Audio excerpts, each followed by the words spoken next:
Crackers ఒకవైపు, అదే విధంగా మనకి గీతా మాధురి గారి కాన్సెప్ట్ ఒకటి, అదే విధంగా జబర్దస్త్ టీం వాళ్ళని కూడా ఇక్కడికి తీసుకొచ్చి ఇక్కడున్న ప్రజలందరినీ కూడా అలరించడానికి, ఒక హ్యాపీ ఎన్విరాన్మెంట్ క్రియేట్ చేయడానికి సిద్ధపడ్డాం. అట్ ద సేమ్ టైం మనకి అనకాపల్లిలో కూడా రేపు ఈవినింగ్ కార్నివాల్ ఒకటి ఏర్పాటు చేశాం.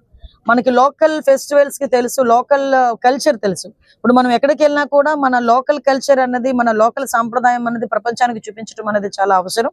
దానిలో భాగంగానే మనకి అందరికి ఇలవేల్పు నూకాలమ్మ తల్లి టెంపుల్ తాలూకా ప్రాశస్త్యాన్ని చెప్పేటట్టుగా ఒక కార్నివాల్, ఇలాంటి కార్నివాల్స్ ఏర్పాటు చేసుకుని ఎన్టీఆర్ స్టేడియం లో కూడా రామ్ మిరియాల గారిది ఒక కాన్సెప్ట్ కూడా అక్కడ ఏర్పాటు చేసుకోవడం జరిగింది. ఓవరాల్ గా మేము చాలా అన్ని అరేంజ్మెంట్ చేసాం. ఈ 2 రోజులు అనకాపల్లి ఉత్సవాలు చాలా పెద్ద ఎత్తున జరుగుతాయి. ప్రతి ఒక్కరు కూడా అందరినీ ఆహ్వానిస్తున్నాం, కుటుంబ సమేతంగా ఆహ్వానిస్తున్నాం. కుటుంబ సమేతంగా ఈ కార్యక్రమాలన్నింటినీ కూడా వీక్షించుకొని ఒక మంచి ఆనందాన్ని పొందాలని మిమ్మల్ని అందరినీ కూడా కోరుకుంటున్నాం. ఏదైతే గవర్నమెంట్ ఆశయం ఉందో హెల్దీ వెల్దీ హ్యాపీ ఆంధ్రప్రదేశ్, దానికి మీరందరూ కూడా సహకరించాల్సిందిగా కోరుకుంటున్నా. ఎస్పెషల్లీ ముత్యాలంపాలెం గ్రామ ప్రజలకి కూడా నాకు ఒక విన్నపం, ఇక్కడున్న లోకల్ లీడర్స్ కి అందరికీ కూడా నా విన్నపం, ఇలాంటి కార్యక్రమం నాకు తెలిసి ఫస్ట్ టైం మన ముత్యాలంపాలెం గ్రామంలో ఏర్పాటు చేయడం జరుగుతుంది.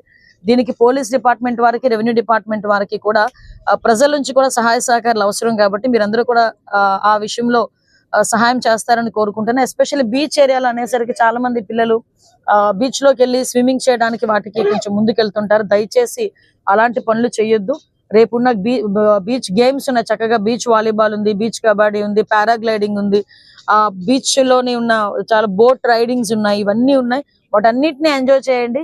కానీ ఎవరికి తెలియకుండా బీచ్ లో స్విమ్మింగ్ చేయడానికి అలాంటి వాటికి మాత్రం దయచేసి పోవద్దని పిల్లలందరినీ కూడా కోరుకుంటున్నా. At the same time beach లో కూడా గజ ఈతగాల్ని ప్రికాషనరీ వైడ్ గా కూడా గజ ఈతగాల్ని ఏర్పాటు చేయడం పోలీసు తరఫున, అదేవిధంగా ఫైర్ డిపార్ట్మెంట్ తరఫున ఎక్కడ ఇబ్బంది లేకుండా మెన్ ని కూడా డిప్లాయ్ చేసుకున్నారు ఎస్పీ గారు.